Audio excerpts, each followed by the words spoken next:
There we go. Take number 1,000? Could be 1,000. 11? I don't know, I lost count. Yeah, it's been All right. Yeah. All right, let's get into it. Welcome to episode 2 of the Clutch Kick Podcast. This is your boy, Steven Williamson. Sebastien. And I'm Gartrell Emmanuel. So for today, we're going to be talking about the future of the sports car. So as you guys realize, we are reaching a golden age, an absolute pinnacle in gasoline technology when it comes to cars. Cars are not only having way more power than they did in the past, but they're also way more efficient at the same time. It's starting to reach a point where you can't really get much more out of the cars unless you start incorporating things such as electric technology and whatnot. And, you know, in general, electricity does have a future with the car. We see this with the amount of cars that are hybrid powered or just full-blown electric like Tesla. You really see this change a few years ago right at the top. The P1, the LaFerrari, the 918. The Holy Trinity. The big ball of cars. The absolute pinnacle of motorsport. This is what you want to see when you go to Cars and Coffee. Yeah. These are the game changers right here. All right? The true neck breakers. Oh, yeah. You flexing heavy when you roll up in these things. For sure. So all three of these cars utilize not only gas technology, but hybrid technology. And we see how they changed the game in terms of performance, how they help take us to that next level where the cars before really just couldn't achieve.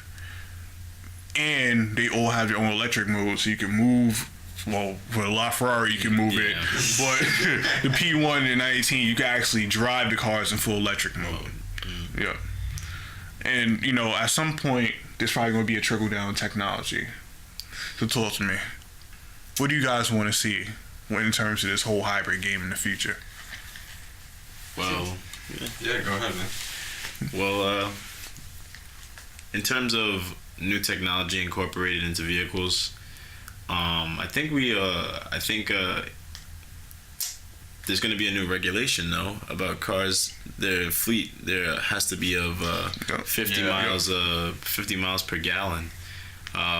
So if you ask me, that right there is going to be the fire to like the fanning of the flames of some sort, so that we can start incorporating these new hybrid technologies, these new, you know, electric modes, and in our regular gas-powered engines into our newer cars. So I think that is where we're headed for sure, for starters anyway. What do you have to think about? I'm definitely looking forward to that. Yeah, I think as coming from a gearhead perspective or mentality, you kind of don't want what you've been using for so long to die. Like, you know, with the new technology coming in with electricity and having like almost synonymous with electric cars comes the ability to drive autonomously with electric cars. It's almost like you kind of like throw away what you really love about a car when you're driving it, like whether it be the sound or the feel you get, or if you're driving stick, just the relationship you can develop with a car just from feeling the gears and feeling how the clutch works and everything. So I think it's a different era that I'm here to welcome, but I'm skeptical at the same time. Like, I'll definitely be one of those slow, what would you call it? I guess someone who I guess will go into it gradually. Yeah. Like, there's no way I'd be able to. I mean, I don't know. Unless someone wants to hook me up with a Tesla or something, I'll definitely have fun with that. But Hey, maybe Elon's watching. yeah, right. I mean, I have to give 3 props Tesla for him. 3s. Yeah, the new Roadsters, by the way. Oh, yeah. Yeah. We need all of those. We'll do some R&D for you. Got you. Yeah. But anyway, speaking of Tesla, though, I gotta give them props. Like, I really think they lit a fire under the car manufacturers' asses out there that are definitely, because I feel like the electric automobile industry, which you could almost say in a sense is different from the like motor car industry, at least it looks like now, is something that Tesla like really got into and really invested heavily in and ran with that. And now you got like Audi coming out with a fleet. BMW's been coming out with the i3. I've been seeing a lot more i3s out. I don't know about you guys. I've seen them. Yeah. Oh, yeah. Have you been in them? I've not been in. Also, I just wanted to touch on not just the fact that Tesla has let a fire under their asses in a sense of driving, like actual movement of cars, but just the technology that we're seeing in vehicles now today is a lot different than it was 4 years ago. Like Tesla came out, they had the huge center console screen that's like interactive. It's like the double movie iPad. theater might as well be like, all in one. And I feel like car manufacturers saw that and they ran with it. Now you see digital dashes in like almost every Audi that you get into nowadays, and Benz too. the Benz too, ambient lighting settings. That's even coming into the Toyotas now, like those kinds of the Jettas too. Exactly, and now they're starting to incorporate all of those like new technologies that just make not only don't make it just aesthetically pleasing, but also make your life easier, like as a whole. Like GPS navigation's getting better. Interactive touch is getting better with the cars. It's funny you mentioned that though, the whole screen center console thing, because I saw a video earlier today on Reddit of this kid driving, I think it was a P100 or a Model 3. I think it was a Model 3, and it has as every Tesla car has, it has that center dash where it's a huge monitor. Mm-hmm. And he gets pulled over and the cop talks to him. He's like, "Hey, you can't have a computer mounted to your dash like that." And he was like, "It's in the car. This is my center console. Like this, I can't take this out. Mm-hmm. Like if I want air conditioning, I have to go through this thing to go ahead and get air conditioning." And he's like, "Oh." It's probably old cop. Yeah, right. Yeah, so for sure. And you never heard of Tesla. Yeah, right. Like, how do you not know by now that these cars are out there on the road? Like, and even the 918 in them are like using that kind of technology now too. Yeah. They have like this. They're starting to incorporate, a digital like interface for almost every car now. It's like it's definitely the future for sure. So let me say this to touch back on a point that you brought about how like the speed that you would adjust to it. Yeah. See, my issue is there's two sides to it. There's the human part, and then there's the car enthusiast part. Right. The human part is, hey, our planet is all messed up. We need to do something about this. Mm-hmm. Like right now. Right. Which is all right, I probably should get a Tesla. Right. That's that part of it. But then the second part of it is the car enthusiast part. Like, I don't want to whip no Tesla around the track. I need some gas. That's just how I think about it. And it's kind of conflicting, but then again, that's the point in having money, so you can have multiple cars. Right. We got the Tesla during the week, Saturday, Sunday, or actually Thursday, Friday, Saturday, Sunday. You pull out the GT3, the P1, flex on the peasants. Make it happen. Yeah, I think that's where a true lover of cars probably has to take that direction, where you'd have to have a garage full of other options that you can toy around with, but to be respectable to the masses and to the planet, you still daily some like I won't go full on with the Tesla, although I do love their cars, but I think just any electric car in that sense, like people are going to be jumping on it. Like soon enough, people are going to be buying the Audi fleet that'll come out soon. I'm afraid it's going to be like some people are going to want to resist change, but then there are going to be those that actually embrace it, obviously. Being from this generation, I feel as though we're going to be moving quicker towards that adaptation than most generations, like the older generations, because I still see grandma rolling down in her E30 series BMW or the old Volvo or something like that, and there's those people that don't want to change, but for them sometimes if it ain't broke, don't fix it. Yeah, exactly. Cars can last a really long time, especially some cars. Like you were saying earlier, like you can't kill a Toyota. Impossible. You can't kill a Honda. It's just not. You can't forget your oil change, and it will be there. It just doesn't matter. It's going to work till the year 3000, and you're going to be the great grandfather or whoever. Like, oh, Sonny, back in my day, we had these Civics. What you know about these Civics here? Absolutely. Everything's going to be computerized. It's almost like something I thought about actually when I was thinking over this topic. You ever You ever see iRobot? How like it was a scary movie. It was odd. But you see like how he was resisting change to, you know, like the mechanical world. Like there's even a scene that I think of when Audi had that crazy looking like futuristic car that everybody thought was like, we're never gonna be there, and the cars are all flying at like 250. He's the one who's like, it's dangerous to like put your hands on the wheel at 200 miles an hour, but he's like, I got it, you know. It's like, that's kind of like how, like, my mentality for like how this generation's gonna, like, we're gonna get it for the most part, but it'll end up being a disconnect in a sense for absolutely. I think in full-fledged, like, in the future, like electric autonomy, I think it's really gonna be something like you get into a car and it's gonna be like 4 seats, and the 2 seats in the front are just gonna swivel, and you're just gonna have like, it's gonna be like that. You know, like you don't even have to be paying attention. Well, they're almost doing that in Dubai. I'm pretty sure they literally have taxis that are no driver. It comes up to you.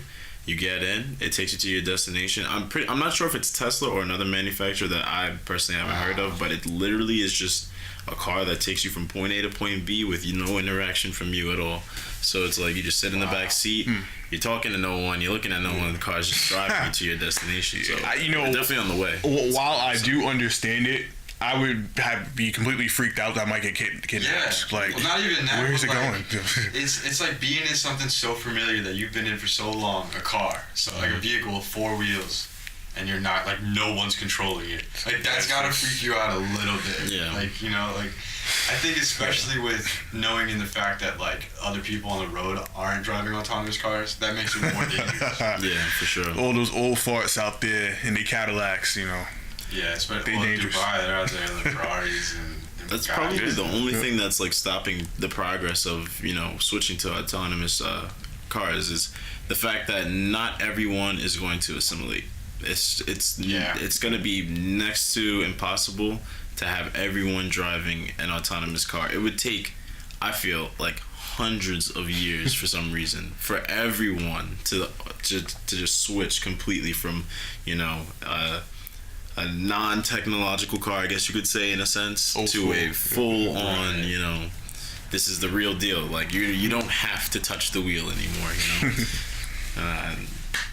I don't know if we'll see it in our day. I don't think in our lifetime we will. I really don't. No shot. But then again, Google is testing. Because I'm not stopping driving. Right. Like, that's the other thing. Like, there's going to be people from our age that grew up, like, learning how to drive.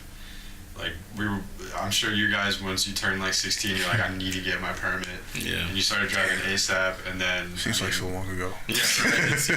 Yeah. Like the amount of hours you log just driving around in the car, you feel like you've seen so much more shit than like driving for the like 6 years that we've been driving on the road about. It's, I don't know. In our lifetime, I don't think I'd buy into it. I love the technology behind it as someone who loves technology, but someone who also loves cars, I'd be like, you know what, my kids can enjoy this, or my grandkids can enjoy this. I'm gonna enjoy changing gears and, like, you know, actually filling up my car with gas. You're gonna be that old man. Yeah, I'll pay the tax. I'll pay my dues if that's gonna be the case in the future. I'll be prepared for it. I think there will definitely be all the petrol heads of the world, all the gearheads of the world, definitely not gonna want to switch over either. They're just gonna they're gonna need that itch, you know, like that feeling you get when you step on the clutch, gas, shift, all that. Like, you need that in your life as a gearhead, you know, at some point in your life, you know. Of course. You get bored. Yeah, but then what if, rather than just going straight electric and autonomous, what about the hybrid step? Because we're probably going to have more hybrids before we go full electric with everything. That's a good point. So you go hybrid, you still could be a stick very well. It's probably a bit more challenging if it was a stick technologically. I think it would be next to impossible. Actually, I think. But is that something they already offer? No, because anything of that price tag, there are no manuals. Yeah, the only thing I could think of was the new Corolla. No. Is it the Corolla hatchback, or is it just a new name for the Toyota hatchback? I wasn't even expecting you to say Corolla. I was expecting Toyota's coming out with a new hatchback, though. That actually looks pretty decent, and they're the Corolla IM. There's a whole nother one. Maybe the advertisements I've seen of it are in stick, and they're like trying to advertise it when it's like driving stick's fun, and it's just like, wow, you're really trying to get back in that market. Yeah. Like they're trying to cut back the amount of stuff. Like I think the newer cars that Audi makes, I don't think they're trying to sell them in manual over here anymore. Probably not. And It's a dying market on their spreadsheets and everything. Yeah, so in North America, it definitely is. Unless you're Porsche and talking about selling GC3s, where everybody named Mother that got a new GC3 pretty much got stick. It's gotta be. But if we're talking about sports cars now and moving towards them being hybrids, I think that from a Gearheads perspective, we will still enjoy the car, but only to a certain extent, because I don't think that we'll be able to incorporate electric technology, as in like driving solely on electric power and having that interactive experience where you're in complete control of the car, like you're in a 911R, or which is actually Porsche's way of trying to get back to the old days. So they see themselves moving towards the future of, the GT3 RS and dual clutch transmission and shifting by just in 0.2 seconds, but just clicking a button, So that's true. So I'm for the future of the sports car, I am a little afraid for the purists or the people who truly crave interaction with them in their vehicle, like complete control over their car. So But to keep it completely real, there's only but a amount of sports cars currently that are pure. How many cars have turbos? How many cars got four-wheel drive? How many cars got all these fancy assists in them? A lot. Damn near everything. Yeah. Other than like my car, a Miata, a Civic. Well, that's more. I feel like that's more along the lines of comfort and ease in a sense. So like electric steering, that stuff is easy, and you can put that in anything. You put that in a M3 or put that in an M4. Audi TT. It feels like butter. It makes your life easier, but it's just like one technological step, not technically the leap from like to another. Yeah, exactly. Yeah. Like so, like you look at the 918, it got full electric mode and a gas engine that you can switch between at will, but there's no interaction where you got your shifter or anything like that. So that's out the window in my mind. But well, then again, once you get to that level, you wouldn't want the car to be sticky. Right. But now we're gonna try keeping it real. Drive a stick at that speed, it's gonna weigh you down. Definitely. Yeah, sure. You gotta be on your game. You gotta be a superhero. For sure. Yeah, it's like 3 Red Bulls and a cappuccino. All right, well that's kind of deadly. But it's been done. Listen, if that's how you living, that's how you living. But I can't even do one Red Bull anymore. So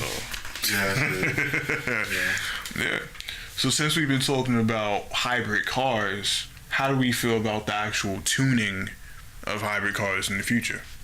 See, that's gonna get interesting. But you make a good point though about hybrid cars, because it's not gonna be, as you said, a leap from one technology to another. It's going to be a transition where we're going to go from a majority of people today driving cars with internal combustion engines, and then it's going to go into the hybrid, and then eventually into the electronic market.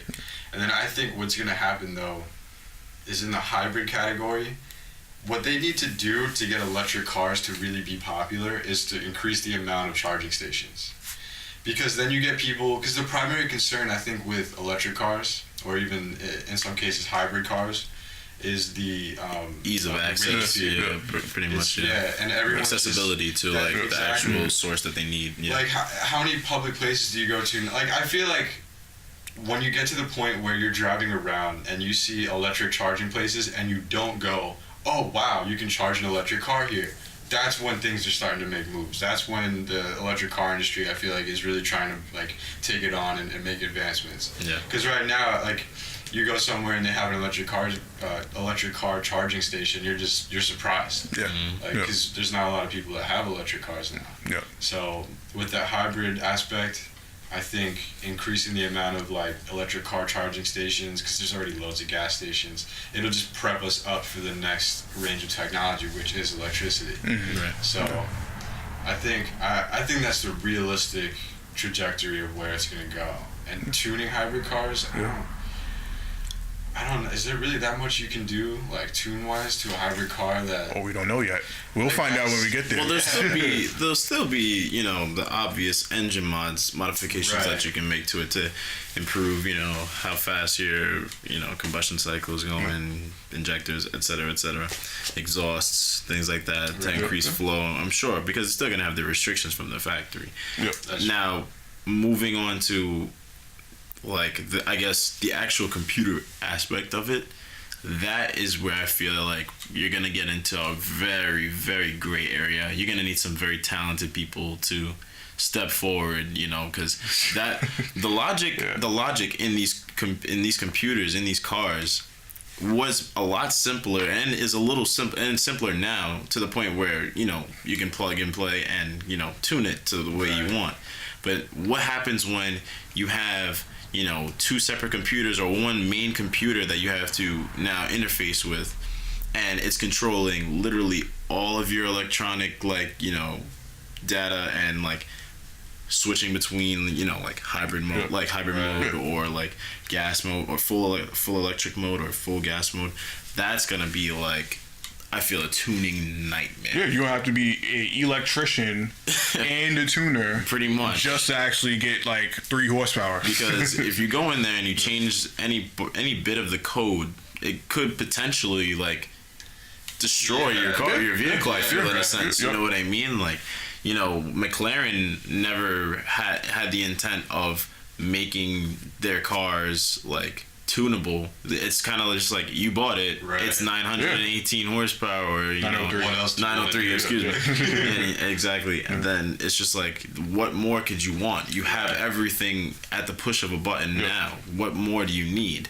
I'm sure there's those people that still somehow have like tuned the car like through like the mechanical processes that I've said, but, you know, electric, that's just like, how you gonna do it? That's scary to think about. I don't think you will be able to be honest, now that I'm thinking about it, because with electric cars, the car manufacturers trying to basically make a point by saying like, this is going to be good and sustainable for the environment. So the programs that the car has already been installed with since from development in the factory is developed to make the car work at its full potential as possible. And so if any car manufacturer, I think, were allowed to open up their car's software, or allow like end users to open up the software of the car, it could go so sour. Like, I can see lawsuits going on like everywhere. Like, oh yeah, Toyota lets me mess with some of this like settings in my car, so I did this and I did that and all this other stuff, and the next thing you know, like, it just blew up. Right, exactly. I plugged it in, it just exploded. I don't know what happened. Like, well, did you fuck with it? Like, kinda. Shit's gonna happen. Yeah. I don't know. The only thing I see like a potential for it is, well, in my mind, I'm thinking of, there's this fine line between street cars and actual race cars. Yeah. Right? So, like, you know, like McLaren made, what was it, the P1 GTR, right? And that was the race car version of the P1. So with the big fixed track wing, only. you know, it's track only, and you got like a full pit crew for your car, you know. But so like they'll have that tuned from McLaren the way that it's supposed to operate at that point. So now it's a full-on race car. So now you have your production vehicles, your street vehicles. That's like a whole different entity. So I feel like when we're getting to that point, like, tuning is going to be is always going to be different. Like, you're going to have, like, you're not going to be able to tune that car that is already so good to be in a race car category. Does that make sense? Am I on the right track here? No, like, it makes sense completely. Like, So- it's when, not to take a rip out of Top Gear, but it's like when May was making a comparison or making a point of saying that when cars are developed to kill track times on the Nürburgring, they suck anywhere else. Like, they're just not good practically for any other driving capabilities. So that, in like the same way, like I'd agree with that. Yeah, definitely interesting. But then, the thing that I start to think about as well is that you're making the cars this much more powerful, and driving skill is still somewhere. Yeah, that's so true. Way That's over gonna here. be endless, honestly, until autonomous cars. Because I think with all the new capabilities that come out, or at least technological capabilities that come out in cars now, they almost drive themselves, and it leaves drivers like really complacent. Yeah. And you get those people that just feel like really comfortable driving, like the ones that drive with their knee, like they're fucked up, and they're just usually like playing with their hair or some shit, just driving with like two fingers. Exactly. Those are the ones that get into accidents the most. Yeah, because I'm thinking the power is going to increase even more. They're just going to weaponize the whole hybrid systems like what Porsche, Ferrari, and McLaren did. Yeah. So I'm thinking, wow, cars are already retardedly fast, but ain't nobody becoming a better driver. At what point is it just downright dangerous and stupid? I think it already is downright dangerous and stupid. Like, I saw a bunch of 720Ss today. I know damn well none of them probably can whip that thing around the track the way it's meant to be. Probably not. Someone had a demon with the skinnies on the front today. Oh gosh. So yeah. Full dragon. So just for those who don't know about the demon, 840 horsepower, right? Like that, yeah. Challenger. And think about, if you ever seen a drag car, they got some fat back tires and some very skinny front tires. This is how he was driving around today.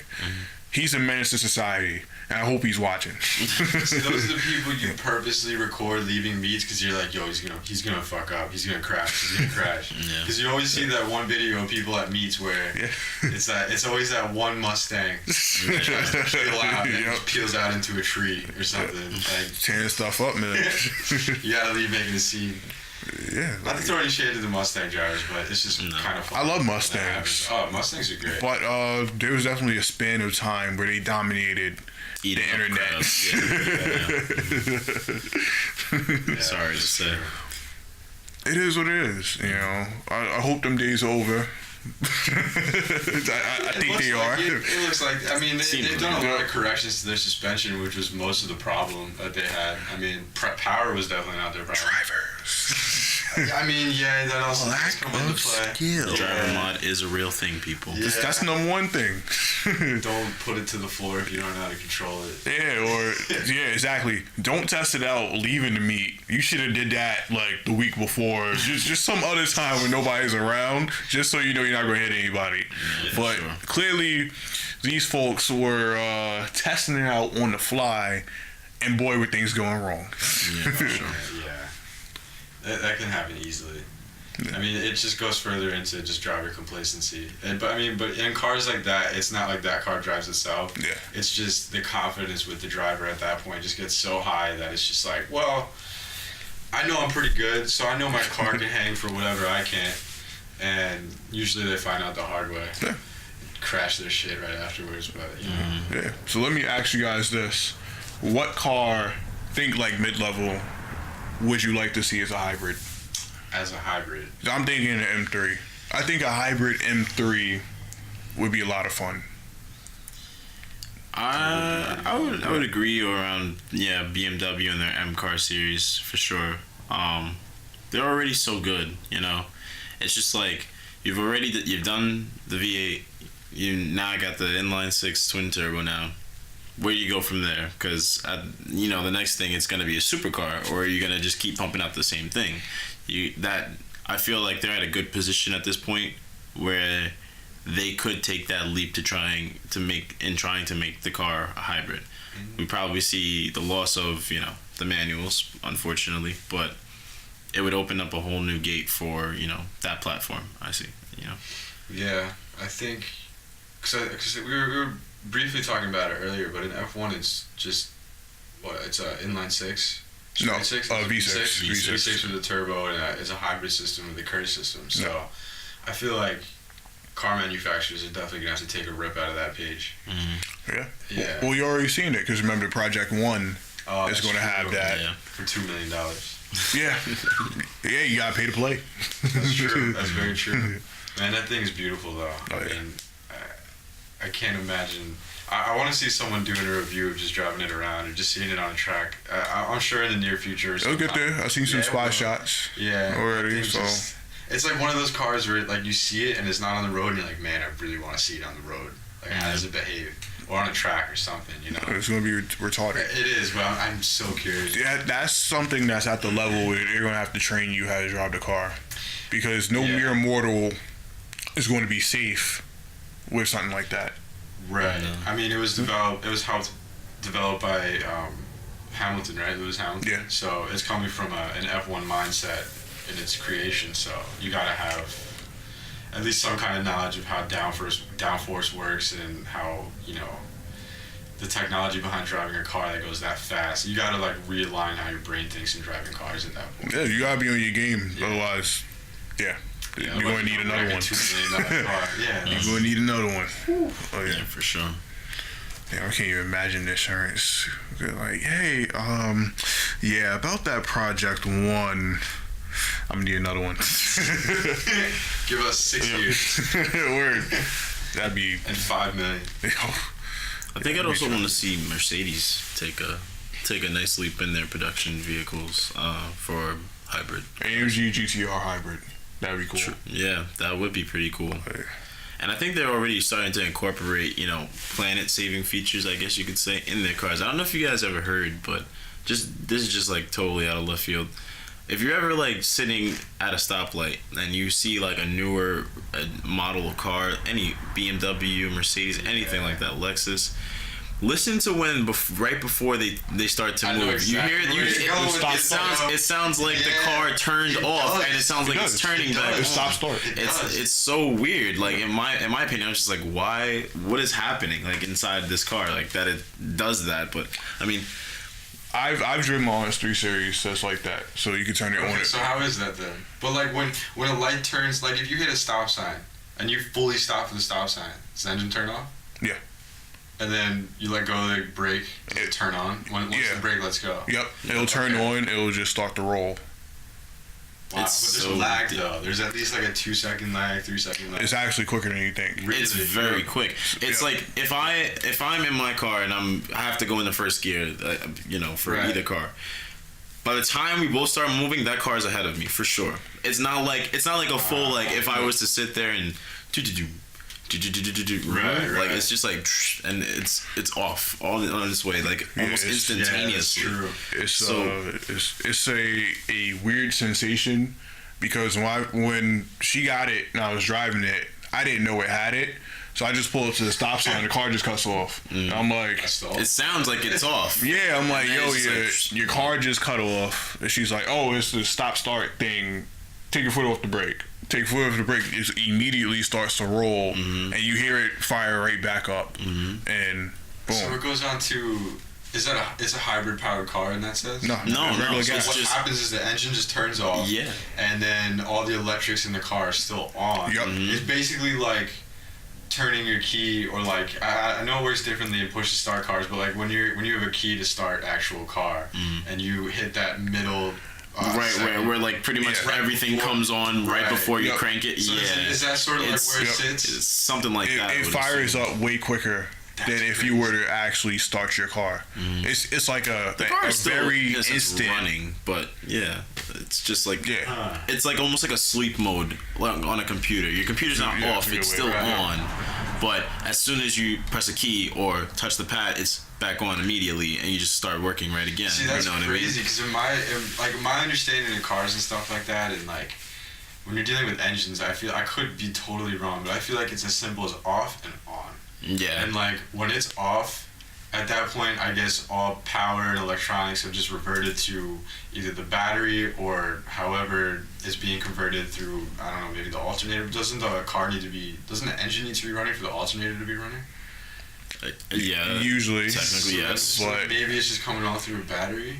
maybe, and they also beef up the starter because you're starting the car has to be awesome. way more than you ever would be. You know, we have to look up the actual like inner workings of this, and at least like touch back on this at like during the next episode for sure, because that's it's very fascinating. No, like to think that that we're already taking steps like that is the next step, full hybrid, like we've been talking about. So but. Yeah. So let me try to walk you through what it's actually like. So you're driving, you come to the light, and assuming you applied enough pressure to actually stop, and you're not rolling, you stop, and the car goes. Once you're at a full stop, that's when it realizes. Yep. For like a second. Once you come to a full stop for a second, it'll cut off. Okay. And of course, everything is still on. And then light turns green. You take your foot off the brake. You feel a very, very, very slight vibration. You hear it come back on, and then of course your RPMs come back up. Oh, and also on RPMs, they're below. It's below not 1, zero, but it's not zero. It says like ready, and then there's off. So there's levels to it. So if you know if it's on ready, your car is still on. But then, like I said, light turns green, you take your foot off the brake, it'll immediately fire up, you feel a little vibration, you hear it, it's rolling, and you just hit the gas and you get money. Wow. Yep. Yeah, the first time I heard that, I think I was with my girlfriend and we had the windows down, it was in the summer. And I think I stopped at a light and there was the car next to me. And the light turns green, just put my foot on the clutch, put my car in gear. And all I hear is the car next to me turning on. And I'm like, did that car just turn? And then she explained it to me, but she's not really that into cars, so like she couldn't give me a full-on scientific explanation. But I put it together, I'm like, all right, so I guess it's some kind of system where they're saving gas by the car turning off. So I was like, all right, I guess it makes sense. But then you explaining it to me like that, it's just like, wow, that's really intensive. I really thought it out. It's weird at first because you're not especially if you're not expecting it. You're like, yo, the car just cut off. What is going on there? I would have been like, yo, the car stalled. Yeah, and especially since it's an automatic. Right. You stole an automatic, you got real issues. Right, exactly. I would have been like, all right, yup, it's over. It's over. So, but yeah, like I said, it's weird, and I wasn't really into it because I think I was in traffic at one point. And that was annoying. Is it just constantly? It'll keep cutting on and off. Is this a feature you can turn off though? Yeah. In settings? Yeah. Probably. I usually just turn it off. Yeah, I would. Yeah. I'm curious to know what the difference. I bet it. I don't know because it's designed for city driving, right? Yeah. So that would be kind of annoying. Like, does it really save you that much gas? Because idling doesn't use that much gas. Usually, yeah, I would assume. But I guess any reduction in emissions is considered the goal of that feature. Okay, remember 50? You gotta get every little bit you can out of it. That's true. Okay, I get that. That makes sense. From an emission standpoint, that makes a lot more sense. Yeah. Especially in places with high traffic, like in LA or New York or something like that. Just sitting there. Yeah. But it's just different. But of course, even something like driving a full electric car is different. You adjust to it. You get used to it. That's true. It would feel weird driving a full electric. I don't know. Like, could you guys imagine putting your foot down on a full electric car and hearing nothing? Oh, believe me, when I used to valet, I used to drive a handful of Teslas and electric cars. Kind of. So, pretty much, whenever I would walk up to a Tesla, I'd be baffled at how the hell the door handles come out. I was messing with the key fob for like a second. I was like, I think I just walked up near it and the thing just like presented itself. I was like, okay, I'll get inside. And then they greet you as a key. Yeah. It was so weird. It was so weird. And I get in, it's a very comfortable car, by the way. And I was just like, all right, what am I doing here? I know I don't put the key in anywhere. So I was just like, all right. And then, like, the dash was on. I was like, is the car on right now? Like, I had no idea. It's super confusing. So imagine, like, someone 70. Like, they're out of this world now. Yeah. So it's just like, you get in, you're sitting there. All you do is just to change from, like, to start moving is, like, you press, like a dongle on the side. And that's kind of like your gear selector, I guess you could say. Yeah, it's like... like park, reverse, neutral, drive.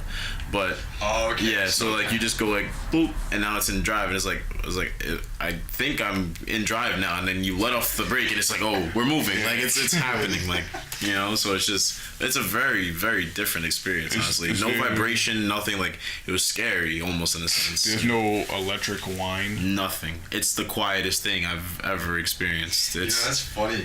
Because I remember a while ago when Priuses were a thing. I had Still are. not a thing. I don't mean like a thing like everyone was buying Priuses, man. It's crazy. Nah, it never happened. But when people actually started buying Priuses and they hit the market, I remember I was hanging out with a group of friends and we were, I think I was like still a teenager, still in high school, and we were outside like somewhere, like outside of Haagen-Dazs or some shit. And all of a sudden this kid that we were hanging out with pulls up out of nowhere, just came up right behind me. And I saw him, and then I saw Prius drive away. And I'm like, I did not even fucking know that Prius was behind me. Like, I didn't even know it pulled up. Like, it could have run over me, and I wouldn't have known it hit me. Like, those things are so quiet. And then you get the Teslas, and then you're going to get a bunch of other newer electric cars. They're just, I don't know. It's weird. Like, I can't imagine putting your foot down and just not hearing something. Just a breeze. Yeah. I don't know. It throw me off.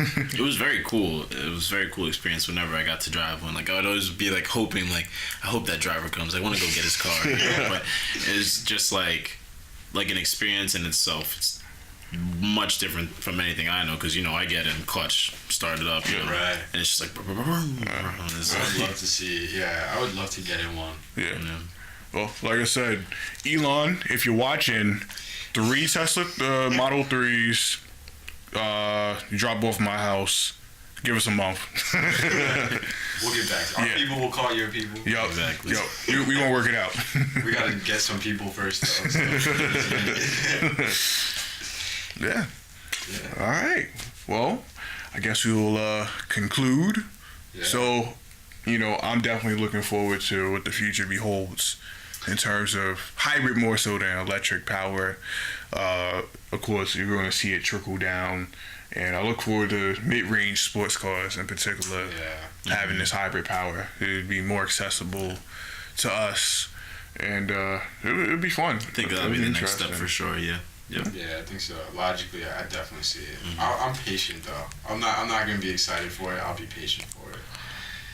Unless you hit the lotto and you're like, yeah, I'll take a P1 and a 19 and the loft, you know. We'll wait till I hit the lotto first. We'll see how true that is. Could be tomorrow.